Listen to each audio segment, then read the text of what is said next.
আসসালামু আলাইকুম সবাইকে। ঢাকা বিশ্ববিদ্যালয়ে চান্স পাওয়া অনেকের জন্যই স্বপ্ন এবং এই স্বপ্নের জন্য অন্যতম যে জিনিসটা লাগে সেটা হচ্ছে এমসিকিউ। কারণ আমরা জানি ঢাকা বিশ্ববিদ্যালয়ে প্রত্যেকটা সাবজেক্টের 15টা করে এমসিকিউ সলভ করতে হয় এবং অনেক অল্প সময়ের মধ্যে এবং ক্যালকুলেটর ছাড়া। তা আজকে আমি কথা বলবো ঢাকা বিশ্ববিদ্যালয়ের এমসিকিউতে টপ করার বা এমসিকিউতে বেস্ট মার্ক পাওয়ার টপ সিক্রেট 7টা জিনিস নিয়ে, এবং এই 7টা টেকনিক ফলো করলে এমসিকিউতে তোমাকে কেউ আটকে রাখতে পারবে না। অফকোর্স তুমি এমসিকিউতে অনেক ভালো ভালো রেজাল্ট করতে পারবা নিঃসন্দেহে, এবং এটা শুধু ঢাকা বিশ্ববিদ্যালয়ের জন্য না, বরং যে কোনো বিশ্ববিদ্যালয়ের যে কোনো এমসিকিউর জন্যই প্রযোজ্য, ইনক্লুডিং বুয়েট প্রিলি কিংবা সিকিউরিটির এমসিকিউ কিংবা মেডিকেল এমসিকিউ সবার জন্যই আসলে প্রযোজ্য। তাহলে চলো আর দেরি না করে আমরা শুরু করি। সো ফার্স্ট অফ অল যে জিনিসটা ঢাকা বিশ্ববিদ্যালয়ের এমসিকিউর জন্য প্রয়োজন সেটা হচ্ছে শর্টকাট জানা, ঠিক আছে? তো এখানে আমি একটা কি বলে প্রিকশন বলে দিই। একটা প্রিকশন আছে, প্রিকশনটা হচ্ছে অতিরিক্ত শর্টকাট কিন্তু মৃত্যুর কারণ, ঠিক আছে? অতিরিক্ত শর্টকাট কিসের কারণ? মৃত্যুর কারণ। মানে অতিরিক্ত শর্টকাট চান্স না পাওয়ার কারণ। তুমি শর্টকাট শিখবা, বুঝে শুনে শিখবা, ঠিক আছে? এমন এমন শর্টকাট শিখবা যেগুলো আসলে তোমার কাজে লাগে। যেমন একটা গুলি কয়টা কাঠের তক্তা ভেদ করবে, এটা একটা শর্টকাট আছে। আমি এই মুহূর্তে ভুলে গেছি, যেহেতু ফিজিক্স অনেক ধরে পড়াই না। এই শর্টকাটটা তোমার ধরো কাজে লাগবে, ঠিক আছে? এরপর মনে করো যে ম্যাথে আমরা অনেক সময় একটা খুবই পপুলার শর্টকাট আছে ডিফারেন্সিয়েশনের, সেটা হচ্ছে মানে লিমিটের অঙ্কের, সেটা হচ্ছে এল হসপিটাল ল। অনেক কাজের একটা শর্টকাট, তাই না? আচ্ছা, বিভিন্ন ধরনের ইন্টিগ্রেশন করার জন্য অনেক ধরনের শর্টকাট আছে, সেগুলো সবই কাজের শর্টকাট। এখন তুমি যদি ভাইয়া শর্টকাট পড়াইতে গিয়ে কি পড়াও বলো তো? 1 + x/y যদি থাকে সেটাকে আমরা লিখতে পারবো নিচে y এবং উপরে x + y। Wow, what a shortcut, ঠিক আছে? এই ধরনের শর্টকাট যদি তুমি পড়াও, এটা তোমাকে যেই পড়ায় থাকুক না কেন, তুমি কিন্তু বড় ধরনের মারা খাওয়া, ঠিক আছে? এখন যদি আসে যে 1 + x/y এর জায়গায় যদি 2 + x/y আসে, তাহলে কি করবো ভাইয়া? এটা তো আরও সোজা। হ্যাঁ, এটা তো আরও সোজা। কেন ভাইয়া আরও সোজা? কারণ এখানে আমরা লিখতে পারবো 1 + x/y এবং তারপরে আমরা লিখতে পারবো 1 + x + y/y এবং তারপরে লিখতে পারবো কি x + y কি +y / y। এভাবে আমরা করতে পারবো, ঠিক আছে? x + 2y/y, এটা অবশ্য পসিবল। এই ধরনের শর্টকাট তোমরা অ্যাভয়েড করবা, ঠিক আছে? এই ধরনের শর্টকাট শেখা যাবে না, এই ধরনের শর্টকাট পড়াও যাবে না। এই ধরনের শর্টকাট করলে মানুষ তোমাকে ক্লাউন বলবে, ভেরি আনফর্চুনেটলি টু। ওকে, আচ্ছা, মুভিং ফরওয়ার্ড। আচ্ছা, আরেকটা কথা বলি যে অনেকে আছে যে থিওরি না বুঝে শর্টকাট, ঠিক আছে? প্রিকশন নাম্বার 1, অতিরিক্ত এক্সেসিভ কোনো কিছুই ভালো না, এক্সেসিভ শর্টকাটও ভালো না। 2 নাম্বার, থিওরি না বুঝেই শর্টকাট, ঠিক আছে? একটা শর্টকাট কিভাবে আসছে এটা তোমাকে বুঝতে হবে। যেমন আবার লিখি 1 + x/y এর শর্টকাটটা আসলে কিভাবে আসছে? লসাগু করা হয়েছে y এবং এখানে 1 আছে, y আর 1 এর লসাগু হচ্ছে y এবং তারপরে উপরে এখানে যাবে কি y × 1 y আর এখানে থাকবে শুধু x। এটাকে আমরা লিখতে পারি x + y/y। এই যে শর্টকাটটা আমি আনলাম, এই শর্টকাটটা কিভাবে আসলো এটা যদি তুমি বুঝে থাকো, তাহলে এখন যদি আমি তোমাকে এখানে 100 + x/y দিই, তুমি সেটাও করতে পারবা, রাইট? এই হচ্ছে ব্যাপার, এটি হচ্ছে ডিফারেন্স, ঠিক আছে? এই 1 + x/y এর শর্টকাট শেখাতে কোনো দোষ নাই যদি তুমি মেইন থিওরিটা পারো। বাট তুমি তো মেইন থিওরিটি যদি না পারো তাহলে তুমি ধরা খাবা। ওকে, সুতরাং 2টা প্রিকশন দিয়ে দিলাম। শর্টকাট পড়বো, প্রচুর শর্টকাট পড়বো। শর্টকাট পড়তে হবে, যেখানে যেই ধরনের শর্টকাট আছে সেই ধরনের শর্টকাট পড়তে হবে এবং শর্টকাটের জন্য কি করতে হবে? থিওরিটা বুঝে পড়তে হবে, ঠিক আছে? আচ্ছা, তো শর্টকাটের কথা যেহেতু আসলো, আমাদের একটা Q&A DU A unit analysis mega book series আছে, যে সিরিজের সবগুলো বইতে আমি একটা বই হাতে নিয়ে দেখাই, ম্যাথের বই, আমার বই যেহেতু, ঠিক আছে? আমি হাতে নিয়ে একটু দেখাই আমার সাবজেক্টের বই। সো এখানে তুমি দেখবা যে সমস্ত জায়গাতে যেখানে অ্যাকচুয়ালি শর্টকাট পসিবল সেখানে এরা কি করছে? শর্টকাট দিয়ে দিছে। এই দেখো, এখানে যেমন বিন্যাস সমাবেশ তো তোমাদের নাই, তাও বের হয়েছে যেহেতু দেখাই, আমি একটু ফোকাস করি এখানে। এই দেখো তোমার সাম স্পেশাল ফর্মুলা, ঠিক আছে? এই ধরনের শর্টকাট কিছু আছে, ঠিক আছে? টাইপ ভিত্তিক শর্টকাট আছে। আবার যখন প্রশ্ন সলভ করা হয়েছে তখনও যতটা শর্টে করা যায় সেগুলো এখানে ধরো শেখানো হয়েছে, ঠিক আছে? তো এই ব্যাপারগুলো কিন্তু ইম্পর্টেন্ট। তো এটা তোমরা এই Q&A DU অ্যানালাইসিস মেগা বুকে পেয়ে যাবা। খুবই প্রিমিয়াম কোয়ালিটির একটা বই, প্রিমিয়াম ফিচারের একটা বই, ধরলে একটা প্রিমিয়াম ভাইব আসে, ঠিক আছে? তোমরা এক সেট বইটা সংগ্রহ করে রাখবা ফর শর্টকাট, এবং আরও কাজ আছে সেগুলো আমি আস্তে আস্তে বলতেছি। দেখো, নেক্সট পয়েন্ট, স্পিড বাড়ানো। আচ্ছা ভাইয়া এমসিকিউ এর স্পিড তোমাকে বাড়াইতে হবে। তুমি যেভাবে নর্মালি সলভ করতে যতদিন পর্যন্ত এইচএসসিতে তুমি একটা এমসিকিউ শর্ট সলভ করতে হচ্ছে 60 সেকেন্ডসে, কখনো কখনো আরও বেশি সময়, ঠিক আছে? বাট এইখানে তোমাকে সলভ করতে হবে 36 সেকেন্ডসে এবং উইথ নেগেটিভ মার্কেট প্রেশার। সুতরাং ভুল হলে তুমি মারাত্মক ধরনের প্যারায় পড়বা। সুতরাং খুবই খুবই সতর্কতার সাথে সলভ করতে হবে, কিন্তু তাড়াতাড়ি সলভ করতে হবে। তাহলে কি করতে হবে? স্পিড বাড়াতে হবে। স্পিড বাড়ানোর সবচেয়ে 1 নম্বর পদ্ধতি কি? বেশি বেশি প্র্যাকটিস করা। যত বেশি প্র্যাকটিস করবা তত বেশি স্পিড বাড়বে, কোনো সন্দেহ নাই। যত বেশি প্র্যাকটিস করবা তত বেশি কী হবে? স্পিড বাড়বে। সুতরাং বেশি বেশি করে প্র্যাকটিস করতে হবে। বাসায় প্রচুর এমসিকিউ দাগাতে হবে, প্রচুর এমসিকিউ দাগাতে হবে। কোনো ধরনের কোনো কি রাখা যাবে না, মানে দুর্বলতা রাখা যাবে না এমসিকিউতে। প্রচুর এমসিকিউ সলভ করতে হবে। তাহলে কি হবে? অটোমেটিক্যালি তোমার স্পিড বাড়বে এবং ক্যালকুলেশন স্পিডটাও বাড়বে। এবং আরেকটা কথা আমি খুব বলি, সেটা হচ্ছে পার্সোনাল শর্টকাট বের হবে। তুমি নিজেই তোমার নিজের জন্য কিছু শর্টকাট বের করতে পারবা, যে এই টাইপের অঙ্ক আসলে আমি এই নিয়মে করে দিলে তাড়াতাড়ি হয়, নিজের জন্য বের করতে পারবা, ঠিক আছে? ওকে, নেক্সট 3 নম্বর point, option test, cancellation method. এই মেথডগুলো নিয়ে আসলে কথা বললে আরও বেশি সময় লেগে যাবে। অপশন টেস্ট কি? বেশ কিছু সময় আমরা জানি যে বেশ কিছু ধরো ইকুয়েশন সলভ করতে দেয় আমাদের ম্যাথে। ইকুয়েশন সলভ করার ক্ষেত্রে আমরা যদি অপশনগুলোকে এবিসিডির মধ্যে এবিসিডি অপশনগুলো যদি কোশ্চেনের মধ্যে বসাই, বসায় আমরা আসলে অপশন টেস্ট করতে পারবো। তোমার মেইন ইকুয়েশনটা সলভ করে অনেক সময় লেগে যাবে, এটা করলে শর্টকাটে হবে, ঠিক আছে? বিশেষ করবো ঢাকা বিশ্ববিদ্যালয় এমন কোনো এমসিকিউ দিবে না যেটা তোমার করতে সর্বোচ্চ 1 থেকে 1.5 মিনিট বেশি সময় লাগে। সুতরাং তুমি যদি দেখো যে বিশাল একটা ইন্টিগ্রেশন আসছে, তার মানে বুঝবো একটা শর্টকাট আছে কোনো, ঠিক আছে? যদি তুমি দেখো বিশাল একটা ইকুয়েশন সলভ করে দিচ্ছে, তাহলে বুঝবা যে এটা হয় অপশন টেস্ট, নাহলে ক্যান্সেলেশন মেথডে সলভ করা যায়। ক্যান্সেলেশন মেথডটা কি ভাইয়া? ক্যান্সেলেশন মেথডটা হচ্ছে যে তোমার সামনে যদি 4টা অপশন দেওয়া হয় এ বি সি ডি, তুমি যদি শুরুতেই বলে দিতে পারো যে এ আর বি বাতিল, তাহলে সি আর ডি যদি আবার তুমি অপশন টেস্ট করো, তাহলে তোমার হয়ে যাবে সলভ।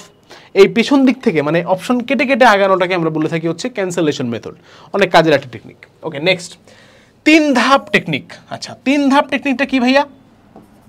3 ধাপ টেকনিকটা হচ্ছে তুমি যখন কোনো একটা পরীক্ষার হলে বসছো, ধরো তোমার সামনে কয়টা, ফর এক্সাম্পল 20টা এমসিকিউ আসে। কয়টা এমসিকিউ আছে? 20টা এমসিকিউ আসছে, ঠিক আছে? ফাইন। তো প্রথম ধাপ, স্টেপ 1, তুমি সবগুলো এমসিকিউ কোশ্চেন পড়ে যাবা। যে কোশ্চেনটা দেখেই তুমি বুঝবে যে সলভ করতে পারবো, এটা আমি পারি, এটার অ্যান্সার আমি করতে পারবো, সেগুলো করবা। ধরো তুমি প্রথম স্টেপে এরকম 8টা কোশ্চেন খুঁজে পাইলা, যে 8টা কোশ্চেন তুমি সহজেই সলভ করতে পারছো এবং প্রত্যেকটা অন অ্যান অ্যাভারেজ 20 সেকেন্ডের মতো লাগছে, কোনোটার সময় আরও কম লাগছে, কোনো 30 সেকেন্ড লাগছে, বাট তুমি ইজিলি সলভ করতে পারছো, তোমার বেশি প্যারা খাইতে হয় নাই, পাইলা। এবার যাবা তুমি স্টেপ 2তে, আবার তুমি 1 নাম্বার থেকে সবগুলো এমসিকিউ দেখে যাবা, যেগুলো এবার বাদ রেখে গেছো সেগুলো অবশ্যই। তার মধ্যে তুমি ধরো আরও 7টা এমসিকিউ পাইলা, যেই 7টা এমসিকিউ তুমি এবার সলভ করতে পারলা। তো প্রথমের এমসিকিউগুলো যদি অন অ্যান অ্যাভারেজ 20 সেকেন্ড করে সময় লাগে, এইখানের এমসিকিউগুলো ধরলাম আমি অন অ্যান অ্যাভারেজ 40 সেকেন্ড করে সময় লাগছে, মানে আরেকটু বেশি সময় লাগছে, আরেকটু মাথা কাটাইতে লাগছে, ঠিক আছে? আরেকটু মাথা কাটানো লাগছে, আরেকটু বেশি সময় লাগছে, বাট তুমি সলভ করে ফেললা। 8 7 15টা রান। এবার তুমি যাবা স্টেপ 3তে, তখন তোমার সময়ও কমে আসছে কিন্তু, কারণ তুমি কি এখানে অনেকগুলো সময় নষ্ট করে ফেলছো অলরেডি, অনেকগুলো দাগাইছো ইনফ্যাক্ট। সো স্টেপ 3তে যখন তুমি যাবা, তখন তুমি সবচেয়ে কঠিন এমসিকিউগুলো অ্যাপ্রোচ করবা। 5টা এমসিকিউ আছে যেগুলো সবচেয়ে কঠিন। এই 5টার মধ্যে ধরলাম তুমি 2টা বা 3টা এমসিকিউ সলভ করতে পারলা, তাহলে 8 7 15 2 17, 20টার মধ্যে 17টা এমসিকিউ দাগাই ফেলছো। তার মানে তুমি খুবই ভালো একটা পরীক্ষা দিছো, ঠিক আছে? অ্যাডমিশন লেভেলে খুবই ভালো একটা পরীক্ষা দিছো। এবং এভাবে করলে 2টা সুবিধা আছে। মানে একটা সুবিধা তো হচ্ছে তোমার প্রথমেই কঠিন এমসিকিউগুলো সলভ করা লাগে না, আর দ্বিতীয় সুবিধাটা হচ্ছে টাইম অ্যাডভান্টেজ পাওয়া যায়। অর্থাৎ তুমি প্রথমেই যখন 8টা এমসিকিউ 20 সেকেন্ড করে নিয়ে সলভ করে ফেলছো, তখন কিন্তু তুমি আগায় গেছো, সময়ের থেকে আগায় গেছো। তোমার অন অ্যান অ্যাভারেজ যত সময় লাগার কথা, তার থেকে কিন্তু কম সময় তুমি 8টা এমসিকিউ সলভ করে ফেলছো। তখন তুমি ঘড়িটা দেখবা যে সময় আসলে অনেক বাকি আছে, তখন একটা আলাদা কনফিডেন্স চলে আসবে তোমার মধ্যে, ঠিক আছে? এই কনফিডেন্সটা নর্মালি তুমি পাবা না। ওকে, তাহলে 3 ধাপ টেকনিক গেল। এটাকে রান মেথড বলে অনেকে, রান মেথড মানে 3টা রানে 1 রান 2 রান 3 রান, 3বার রান দেয়া আর কি। আচ্ছা, নেক্সট সাবজেক্টের serial. This is very important. তোমরা অনেকেই আসো প্রশ্নটা পেয়ে প্রথমে যে সাবজেক্ট থাকে সেই সাবজেক্টের এমসিকিউ সলভ করা শুরু করো। প্রথমে ফিজিক্স থাকলে ফিজিক্স, প্রথমে ম্যাথ থাকলে ম্যাথ, যেটা আছে সেটাই সলভ করা শুরু করো এবং সিরিয়ালি যাও। এই অভ্যাস থেকে বের হয়ে আসতে হবে। প্রথমে যে সাবজেক্টই থাকুক না কেন, তুমি প্রথমে সেটাই দাগাবা যেটা সহজ আসছে। এটা কীভাবে বুঝবো? এটা তো কঠিন, ঠিক আছে, এটা বাদ দাও। তাহলে তুমি প্রথমে সেটাই দাগাবা যেটা তুমি ভালো পারো। ধরো তুমি কথার কথা ফিজিক্স ভালো পারো, এখন তুমি ফিজিক্সের প্রশ্ন শুরু করলা পড়া, শুরু করে দেখলা 2-3টা পড়ে দেখলা যে কঠিন লাগতেছে, স্কিপ করবা physics totally skip, go to chemistry বা ম্যাথ। কেমিস্ট্রিতে গেলা, কেমিস্ট্রিতে যা দেখলা না সহজ আছে, কেমিস্ট্রিগুলো সলভ করে ফেলো। তারপরে ম্যাথে গেলাম, ম্যাথে যা দেখলে যে না মোটামুটি করো, দেন কাম ব্যাক টু ফিজিক্স। বুঝলা? অর্থাৎ কখনোই যেই সিরিয়াল দেয়া আছে সেই সিরিয়াল মেনটেন করতে হবে এমন কোনো কথা নাই। আবার কখনোই আমি আগে থেকে যে সিরিয়াল ফিক্স করে গেছি সেই সিরিয়ালই সলভ করবো এইটাও মাথার মধ্যে রাখা যাবে না, যে আমি হচ্ছে ভালো পারি ম্যাথ, তারপরে প্রথমে ম্যাথ দেখাবো, তারপরে ফিজিক্স, তাহলে ফিজিক্স দেখাবো, তারপরে দেখাবো কেমিস্ট্রি। এই সিস্টেম যদি তুমি করো তাহলে তুমি ধরা খাওয়ার সম্ভাবনা আছে। সুতরাং কোনোটাই করা যাবে না। তোমাকে পরীক্ষার হলে ইনস্ট্যান্টলি এই জিনিসগুলো চেঞ্জ করতে হবে, ইনস্ট্যান্টলি টেকনিকগুলো বদলাইতে হবে, ইনস্ট্যান্টলি তোমাকে ডিসিশন নিতে হবে এবং সেই ডিসিশন অনুযায়ী দাগাইতে হবে। বোঝা গেল? ডান। 6, নেগেটিভ মার্কিং অ্যাভয়েড। ভাইয়া নেগেটিভ মার্কিং অ্যাভয়েড করতে হবে। ভাই এটা তো আমরা সবাই জানি যে নেগেটিভ মার্কিং অ্যাভয়েড করতে হবে, বাট বুঝবো কীভাবে পরীক্ষার হলে যে কোনটা নেগেটিভ মার্কিংয়ে বেশি মানে কাটা যাবে বা কম কাটা যাবে বা সম্ভাবনা বেশি। তো এটার জন্য আমি আরেকটা ভিডিওতে এই জিনিসটা বলছিলাম, আমি একটা রুল ফলো করতে বলি। সেই রুলটা হচ্ছে ভাইয়া 50-50 রুল। ঠিক আছে? 50-50 রুল কি? যদি তুমি কোনো একটা এমসিকিউ এর ABCD 4টা অপশনের মধ্যে কোনো অপশনই তুমি শিওর না, তোমার চোখে সবগুলোর প্রবাবিলিটি সমান, এরকম যদি হয় তাহলে তুমি সেই এমসিকিউটা দাগাবা না। নেগেটিভ মার্কিং যদি থাকে সেই পরীক্ষায় দাগাবা না।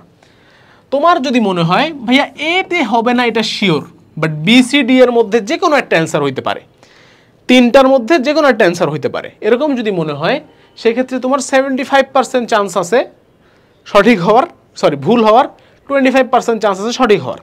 সুতরাং তখন আমরা কি করব? দাগাবো না। ঠিক আছে? তখন কি করব? দাগাবো না। যদি মনে করো তুমি নিশ্চিত যে ভাইয়া A আর B হবে না, C আর D এর মধ্যে যে কোনো একটা উত্তর, তাহলে তোমার 50-50 চান্স আছে উত্তরটা হওয়ার। ধরো C দাগাইলা, অ্যান্সার D, তাহলে 50% প্রবাবিলিটি আছে। এরকম যদি 50-50 প্রবাবিলিটি থাকে তখন আমরা আল্লাহর নাম নিয়ে একটা কিছু দাগাই দিব। ঠিক আছে?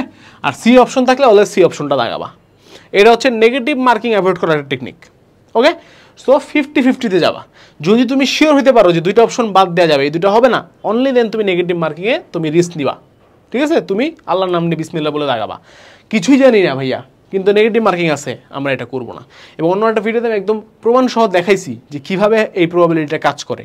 হ্যাঁ, কীভাবে এই প্রবাবিলিটিটা কাজ করে। তুমি যদি এরকমভাবে ধরো 10টা এমসিকিউ দাগাও আন্দাজে বলতে 50-50 রুল দিয়ে, তার মধ্যে যদি তোমার 5টা ভুল হয় আর 5টা সঠিক হয়, তুমি চিন্তা করে দেখো, বা ধরো 6টা ভুল হয় আর 6টা ঠিক হয় আর 4টা ভুল হয়, তাহলে তুমি 1টা কাটা যাচ্ছে, 6টার জন্য 6 পাবা আর 4টা ভুলের জন্য 1 মার্ক মাইনাস হবে, তাহলে 6 - 1 হবে 5। 10টার মধ্যে 5টা তুমি পারতেছো, এত মানে রিস্ক নিয়ে তুমি 5টার মতো পারতেছো। সো ডেফিনেটলি আমার কাছে মনে হয় 50-50 রুল একটা খুবই কাজের রুল। ঠিক আছে?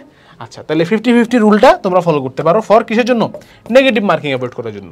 লাস্ট 7 নাম্বার, টাইপ ভিত্তিক পড়াশোনা। এই জিনিসটা এমসিকিউতে খুবই দরকার।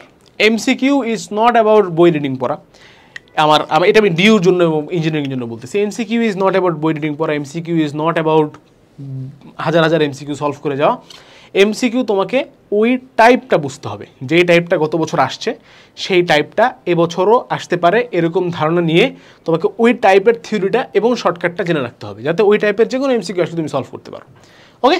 সো এই জিনিসটা মাথায় রাখবা যে টাইপ ভিত্তিক পড়াশোনা ছাড়া কিন্তু এমসিকিউতে ভালো করা সম্ভব না। এবং আমাদের এই যে 2টা কোর্স আছে আমাদের এবার, একটা হচ্ছে rapid fire varsity unit crash course, record সবগুলা ক্লাস রেকর্ড করে ফেলছি, এখানে আমরা টাইপ ভিত্তিক পড়াশোনা করাইছি।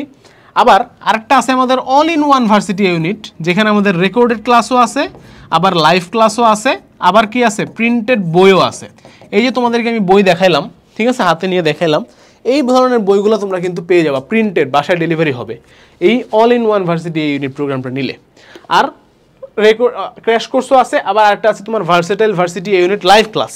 সো যেটাই তুমি নাও না কেন ভাইয়া, তোমাকে আমরা কি করছি, এরকম টাইপ ওয়াইজ পড়াশোনা করাইছি। এবং এই বইয়ের মধ্যেও কিন্তু ধরো তোমরা দেখবে টাইপ ওয়াইজ তোমার ভাগ করা সব কিছু। ওকে? আর এই ইয়েতেও তো তোমার এই ইউনিট যে মেগা বুক অ্যানালাইসিস মেগা বুকগুলো আছে, এখানে আমরা কি করছি, টাইপ ভিত্তিক পড়াশোনা করছি। সুতরাং টাইপ ভিত্তিক পড়াশোনা ইজ ভেরি ভেরি ইম্পর্টেন্ট এমসিকিউতে ভালো করার জন্য এবং ইমপ্রুভ করার জন্য। সো আশা করি এই 7টা গোল্ডেন টেকনিক, 7টা সিক্রেট টিপস তোমাদের অনেক বেশি কাজে লাগবে এবং এমসিকিউতে তোমরা অবশ্যই অনেক বেশি ইমপ্রুভ করতে পারবা ধীরে ধীরে। সবার জন্য শুভকামনা জানিয়ে আজকের মতো এই ভিডিও এখানেই শেষ করতেছি। সবাইকে অনেক শুভকামনা, দোয়া, ভালোবাসা এবং সবার ইনশাল্লাহ পরীক্ষা অনেক ভালো হবে। সবার জন্য শুভকামনা আবারও। আসসালামু আলাইকুম, আল্লাহ হাফেজ, দেখা হবে বিজয়।